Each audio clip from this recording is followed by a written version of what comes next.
Hola, Lucrecia, molt benvinguda a Terrícoles.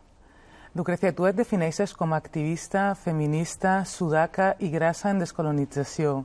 Vas passar la teva infantesa a l'Argentina, en un lloc, vas dir que rodejada de vaques i de cardos russos.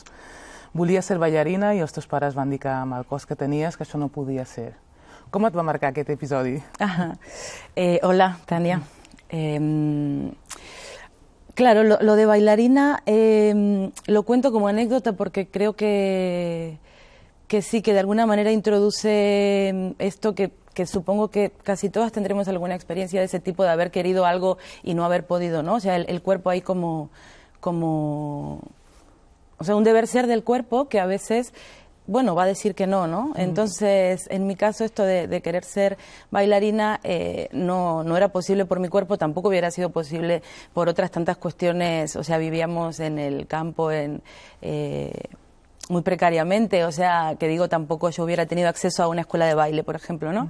Pero sí me acuerdo como de ser muy chiquita y dar así, tirar patadas al aire, y mi mamá y mi papá se reían mucho y decían, hija, bailarina no, las bailarinas son flaquitas y no va a ser posible. ¿Y esto es un episodio que te marcó o se te olvidó y más adelante lo recordaste?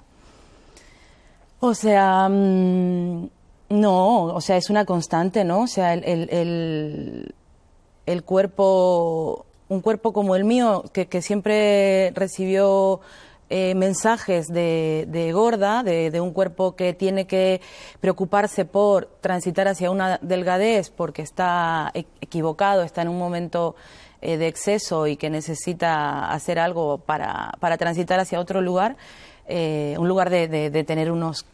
Bueno, de estar más delgada, es algo que ha sido una constante siempre, ¿no? En mi caso, o sea... ¿Y en qué momento decides que esto tendría que ser, o sea, utilizar tu cuerpo como el campo de batalla y quizás politizarlo? ¿Fue un momento consciente? Bueno, eso tiene que ver con el feminismo, ¿no? En mi caso, o sea, hay una respuesta o una serie de preguntas políticas que se me abren sobre el cuerpo que tienen que ver con un feminismo, o sea, con el feminismo, con mis compañeras, o sea, es una pregunta que de ninguna manera se abre sola tampoco, ¿no? O sea, creo que yo pude ponerme a pensar sobre la gordura como un dispositivo de control también y como un cuerpo, o sea, el cuerpo gordo como un cuerpo político. Pude pensar en eso porque había otras compañeras también en esta sintonía, ¿no? Y éramos ahí unas cuantas pensando sobre esto y buscando ahí politizar esos como espacios que se quedan a veces en la intimidad y el silencio, ¿no? O sea, lo que nos sucede con el cuerpo a veces se queda como en un lugar, sí, de algo que no se debe decir, ¿no? Porque en la vida privada, en lo íntimo. En un lugar de lo íntimo y de la vida privada, en un lugar de silencio, ¿no? Entonces, claro, de repente se dan una serie de cuestiones más colectivas y voces que empiezan a hablar, y creo que ahí es posible comenzar a decir, ¿no? O sea, para mí esto pasa porque hay otras tantas ahí, ¿no? Hay afines y aliadas que están dispuestas a sociabilizar ese malestar que se produce. Exacto, en el cual el cuerpo está en el centro. Sí, la potencia de lo colectivo, ¿no? O sea, sin lo colectivo creo que estas cosas se quedan en un lugar individualista y de un sufrimiento en soledad, digamos, ¿no? Hay una gran amiga que se llama Laura Contreras y ella dice, habla de politizar la herida, ¿no? O sea, Y los dispositivos de control que comentabas antes, entiendo que son dispositivos que se establecen en un lugar social, no en la vida privada. ¿A qué te refieres exactamente? O sea, el cuerpo gordo es un cuerpo que digamos que se lo construye, o sea, se lo produce políticamente como un cuerpo equivocado, ¿no? Como un cuerpo errado, un cuerpo que necesariamente tiene que transitar hacia un estado ideal, y ese estado ideal es de delgadez, ¿no? De una delgadez que a su vez tampoco se pase de delgado, ¿no? O sea, una línea, tiene que justamente estar en la línea. Y esto de la línea es así, es bien interesante porque fíjate que la forma, la expresión que se usa es el estar en línea, ¿no? O sea, lo cual habla de de un lugar, una frontera. Sí, habla de una disciplina, ¿no? Muy fuerte, y se habla, por ejemplo, de estar a régimen y justamente la idea del régimen, ¿no? La regimentación del cuerpo, o sea, cómo necesariamente se busca que ese cuerpo esté en un lugar muy concreto, que es esa línea, y que si la pasa por encima o por abajo va a ser penalizado, ¿no?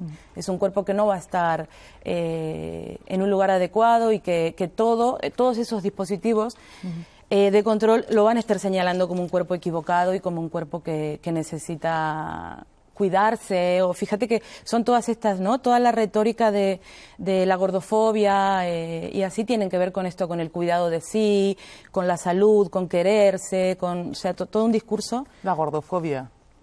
¿Qué es la gordofobia? Bueno, la gordofobia es el odio hacia los cuerpos gordos, ¿no? O sea, lo llamamos de esa manera. Es justamente el odio, es la forma que toma la violencia hacia un cuerpo que desencaja por su tamaño, ¿no? Por ejemplo, entonces esto toma hay muchas expresiones de gordofobia.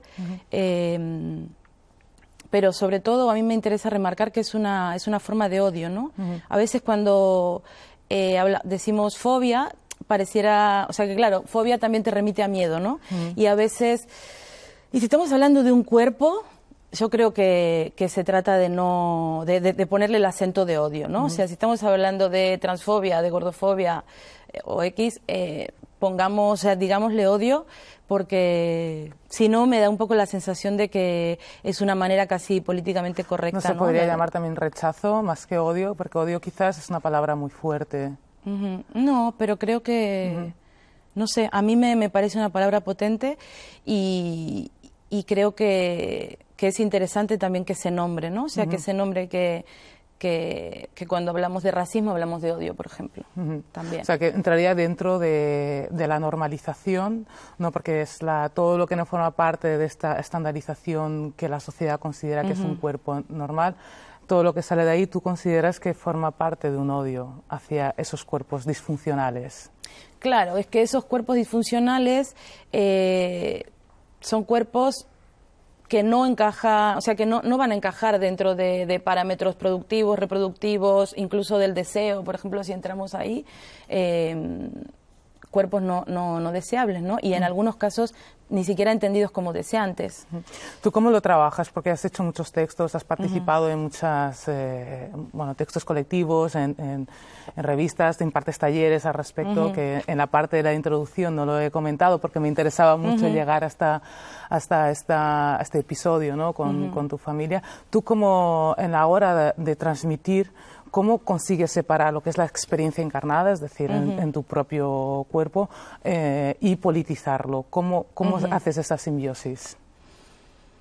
Para mí esa simbiosis de alguna manera son cosas que van sucediendo a la vez y creo que no hay una sin la otra, ¿no? O sea, yo creo que puedo hablar políticamente de lo que me pasa, de lo que me atraviesa y me gusta también que sea así, o sea, lo elijo, o sea, elijo hablar de cosas que me pasen, ¿no? Por ejemplo, hablando de gordura, claro, yo tengo una experiencia con la gordura, con el estigma gorda, con ese insulto, ¿no? Que te lo digan en forma de insulto, tengo una experiencia con eso. Otros tienen otra, ¿no? Otra experiencia y otras violencias que se viven, o sea que no hablo tampoco de un saber sobre la gordura, o sea, puedo hablar de mi experiencia, pero de una experiencia que a su vez no está sola ni es individual, sino que creo que se construye también colectivamente y da lugar a la resistencia, ¿no? Que es lo que creo que es interesante a la hora de hablar de estas normalizaciones del cuerpo. Creo que ante toda opresión se genera la resistencia, ¿no? O sea que ahora estás en un estado de resistencia. Te resistes a que haya un lugar en el cual se te pone y tú no estás de acuerdo con eso. Creo que hay una resistencia en el momento de nombrar esto, o sea, empezar a nombrarlo creo que es comenzar a darle un lugar, ¿no? Como decíamos hace un ratito, esto de sacarlo del espacio del silencio, ¿no? O sea, la vivencia que tenemos con nuestro cuerpo, que sea una vivencia de la que podamos también aprender, ¿no? Y que podamos transformar cosas. No sé, a mí me parece que el bullying gordofóbico en los colegios, por ejemplo, es un clásico, y si miras cualquier serie, por ejemplo, de tele o lo que sea, se construye, o sea que si es un colegio, siempre va a haber el personaje de la gordita o el gordito, sobre todo la gordita, que va a ser más machacada también, porque ahí también se cruza. O sea, que hay ¿no? una gordofobia respecto femenina o masculina, ¿tú dirías que es diferente? Yo creo que sí. Yo creo que todo lo que opera sobre las feminidades es diferente, sí. Y volviendo al ejemplo del colegio, Eso, siempre va a estar esa gordita o gordito que sufre bullying gordofóbico. Creo que todo el mundo podemos tener estos recuerdos, ¿no? Entonces, cuando hablo esto de la resistencia, creo que se trata también de pensar que tiene sentido, que estos discursos pueden tener sentido y que pueden transformar cosas, y que podemos, y que es también creo, una responsabilidad en algún punto, o un deseo también desde mi parte, pensar que la vivencia de la gordura puede ser una vivencia más habitable, ¿no? Un cuerpo más habitable, un cuerpo posible. Entonces, en un punto, estas resistencias que vamos planteando tienen que ver también con transformar cosas. ¿Cómo se puede hacer ese proceso de transformación en el cual se acepte la diversidad corporal como una diversidad humana, no como algo que no esté excluido? ¿Cómo se puede trabajar en ese sentido? Bueno, por ejemplo, a nivel de imaginarios, o sea, ir transformando los imaginarios creo que es bien importante, ¿no? Por ejemplo, no sé, por volver a lo mismo, a la misma idea esta de el colegio, o sea, de una serie de televisión que todo sucede en un colegio. Bueno, si el personaje de la gordita o el gordito no está tan machacado, tal vez estamos cambiando algo, ¿no? Y tal vez esa niña o niño o niñez ve ese personaje y se va a identificar de otra manera. O sea, entonces ir cambiando imaginarios, ir a través de relatos, ¿no? O sea, ir también pensando en otras imágenes, creando otras imágenes, volviendo nuestros cuerpos visibles. Creo que ahí hay una tarea bien importante, necesaria, y sí, o sea, pensar que tiene que hacer una apuesta porque es posible vivir el cuerpo en toda su diversidad y belleza, ¿no? Antes comentabas que ha habido cada vez sois más compañeras las que os juntáis y compartís y habláis desde ese lugar, ¿no? Desde un lugar de esta experiencia encarnada. La primera vez que os encontráis y que empezáis a romper ese silencio, son muy parecidas las experiencias que tiene cada una u otra, independientemente del lugar de procedencia. Las experiencias... Sí, o sea, hay un común, ¿no? O sea, claro que son parecidas, o sea, sí, hay muchas cosas que son iguales, o que y que también no solo con las gordas, ¿no? O sea, por ejemplo, me acuerdo algo que para mí fue bien importante cuando empezamos a hablar de este tema, o al menos en mi asamblea o en mi grupo así más de activistas feministas, empezamos a hablar de esto. Surgió como algo dicho muy, lo decía una, luego otra y luego otra, que era con lo que me ha costado a mí quererme, ¿no? Entonces hablábamos del cuerpo y sacamos así una idea de, bueno, ¿qué pasa con nuestros cuerpos que son diferentes y que, por ejemplo, vivirlo desde un lugar de placer y gozo no todos los cuerpos tienen esa vivencia, ¿no? Entonces, de repente decimos esto y salen algunas diciendo, bueno, pero con lo que me ha costado a mí quererme, ¿no? Una que no era gorda, por ejemplo, ¿no? Entonces sale otra y dice, con lo que me ha costado a mí quererme también, y con lo que me ha costado a mí quererme también. Entonces, ahí estaba bien claro que con lo que me ha costado a mí quererme, era algo que funcionaba sobre todo los cuerpos, ¿no? O sea, esa construcción del cuerpo siempre como un cuerpo, sobre todo los cuerpos femeninos, como un cuerpo que tiene que siempre estar modificándose, o que siempre estar buscando ese lugar del agrado, o yendo hacia un lugar de perfección, o o siendo más correcto, ¿no? Correcto. O sea, cuando llegas al correcto es esta línea que antes comentabas, sí. ¿no? La línea de régimen. O sea, que una vez que sales de ahí es difícil quererte, ¿no? Porque la sociedad no acepta ese lugar, ¿no? Sí, claro, ese lugar del exceso, por ejemplo, no. Y entonces siempre todos los mensajes son que tenés que hacer determinadas dietas y determinados ejercicios y así mil cosas, ¿no? O sea, creo que... Tu texto, tú hablas de la tecnología, la industria, ¿no? De la dieta. O sea, que es todo un sistema, según lo que aportas, es un sistema que lleva a esta construcción, ¿no? Social de los cuerpos. Bueno, sí, creo que el capitalismo está totalmente presente ahí, ¿no? A la hora de buscar cuerpos que sean productivos, reproductivos y que encajen perfectamente casi en una cadena de montaje, ¿no? O sea, como cuerpos que funcionen, ¿no? Que funcionen en términos capitalistas, que funcionen de forma ágil, rápida, eficaz. Claro, y por lo tanto un cuerpo gordo siempre genera sospechas, ¿no? O sea, genera sospecha de que se queda en su casa comiendo, de que va a ser poco rápido, de que... Y así. O sea, la gordofobia opera a partir de la sospecha también. O sea, siempre funciona esto, así como de, esta persona... fíjate su estado físico, no se cuida demasiado, no tiene una buena relación con su cuerpo seguramente, porque si no estaría más delgada y...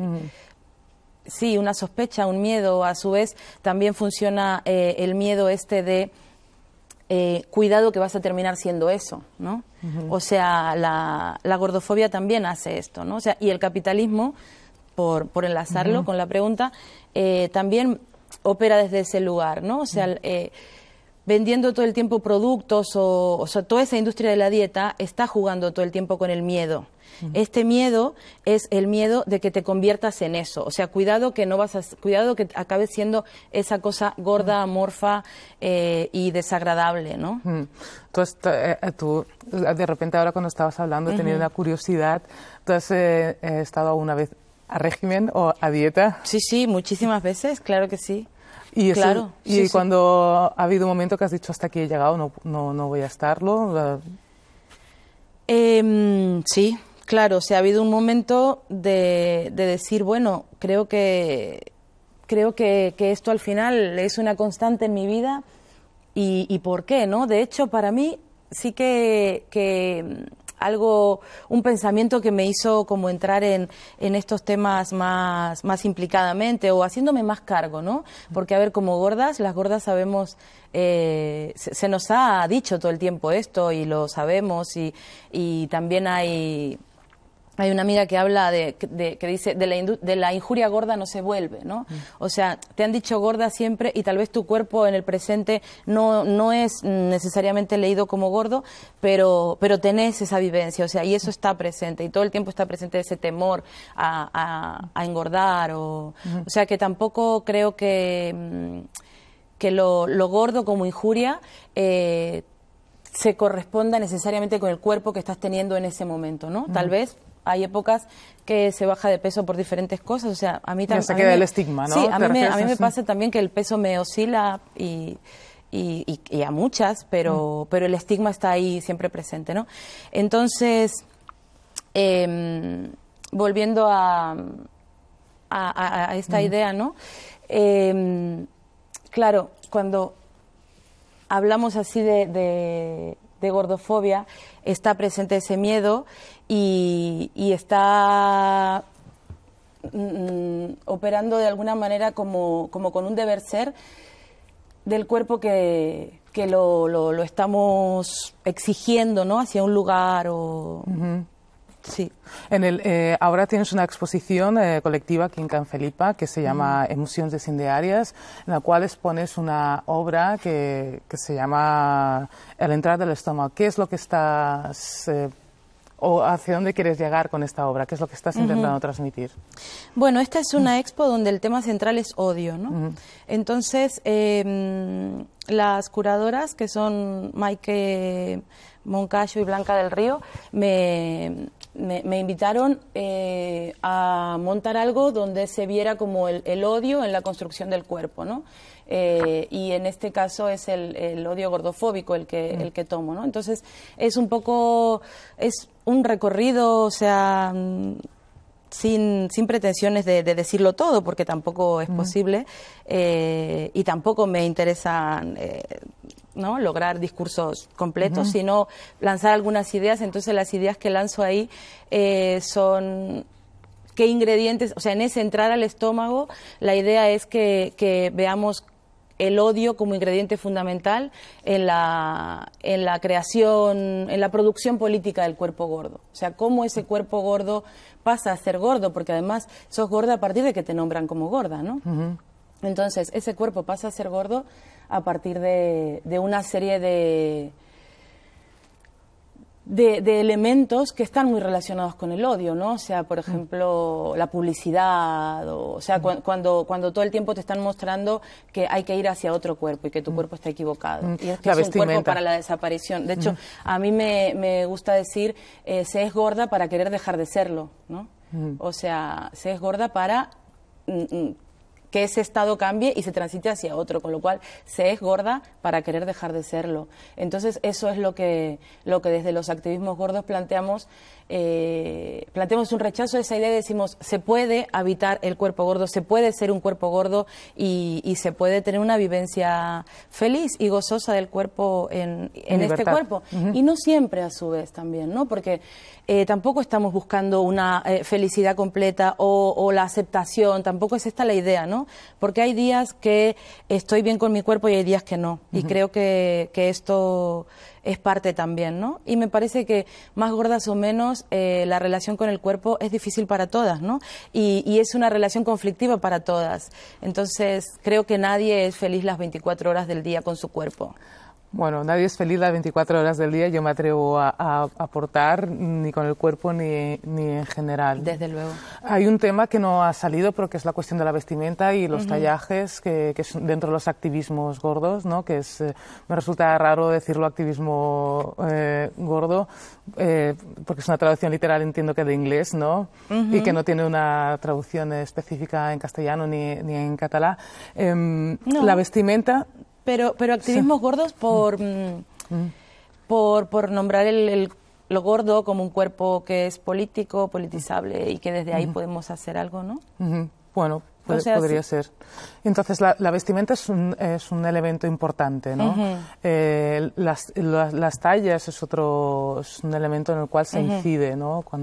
¿Cómo lo trabajáis en este sentido? Bueno, claro, las tallas, el sistema de tallas y medidas también es gordofóbico, claro. Y es un terrible elemento de estandarización del cuerpo, ¿no? O sea, de repente nuestros cuerpos tienen que encajar en un pequeño, mediano y grande, y luego tenés un XL y así. Entonces, claro que ahí también hay todo una manera de marcar este cuerpo como decíamos antes, la normalización. Errado. Claro, sí. Claro, o sea... Cuando estamos hablando de la normalización, o sea, que también afectaría, en este caso, la vestimenta, ¿no? Sí. Pero fíjate que ahora, o sea, nombrando esto lo de tallas y medidas, a mí me interesa mucho también pensar cuánto hay del proyecto civilizatorio colonial en la construcción del cuerpo y del cuerpo gordo concretamente, ¿no? Entonces, por ejemplo, mirando cómo surge el sistema de tallas y medidas, que es Inglaterra, revolución industrial, o sea, industria textil, o sea, tiene todo ese momento en la historia, y es un momento donde es necesaria esa estandarización del cuerpo y sirve, o sea, es funcional esa estandarización al capitalismo, por lo tanto colonialismo. Entonces, viendo también otras experiencias, otras maneras de vivir el mundo que estarían por fuera de este proyecto blanco moderno colonial, encontrás también otras cosas. O sea, a mí me pasó de juntarme con un grupo de mujeres mayas, estábamos en Guatemala en ese momento, y ellas, entonces hablábamos así de muchas cosas, y entre ellas era un poco este tema, ¿no? El sistema de tallas y medidas, por ejemplo, ¿no? Entonces, claro, ellas decían, bueno, Para nosotras, mujeres mayas, nuestro pueblo no entiende las tallas según el pequeño, mediano y grande, o sea, sino que las tallas tienen que ver con etapas de la vida, y es la vestimenta de la niña, la vestimenta de la joven, la vestimenta de la adulta. Entonces, ahí está pasando otra cosa con el cuerpo, ¿no? O sea, de repente no se está poniendo el cuerpo en un lugar de una estandarización en cuanto a espacio que ocupa, en cuanto a tamaño, sino que es tiempo, tal vez la variable que está jugando ahí, ¿no? Y se está a su vez honrando el paso del tiempo, bueno, como que suceden otras cosas, y creo que ahí hay una construcción del cuerpo que es otra, ¿no? Y que necesariamente va a dar otra relación con el cuerpo. Creo que Occidente se ha encargado muy de una manera que le funcionó mucho meternos todas estas ideas de estandarización y de... Supongo que, bueno, un poco para cerrar, porque ya se nos acaba de tiempo, dentro de los activismos entiendo que la deconstrucción de esos imaginarios para ir hacia lugares donde, bueno, todos los cuerpos son posibles, no solo los cuerpos que comentamos y que hemos estado hablando en todo momento de los cuerpos gordos, sino que también estamos hablando de cuerpos enfermos, cuerpos saludables, nuestros binomios, estamos hablando también de esta diversidad funcional del cuerpo y tendría que haber espacio para que cupiéramos todos, ¿no? Que es un poco el mensaje para resumir dentro de la sociedad, ¿no? Y que espero que estas acciones que impartís y que ponéis sobre la mesa, ¿no? Que sirvan, ¿no? Para entender esta diversidad humana. Sí, esa diversidad corporal, y a mí me gusta decir, junto con Audre Lorde, vivir en esa casa de la diferencia, ¿no? Y pensar ahí una gran casa de la diferencia donde los cuerpos en toda su diversidad y belleza tengan lugar, ¿no? Muchísimas gracias por acompañarnos, Lucrecia. Gràcies i fins a vos, aviat. Tània. Fins aviat.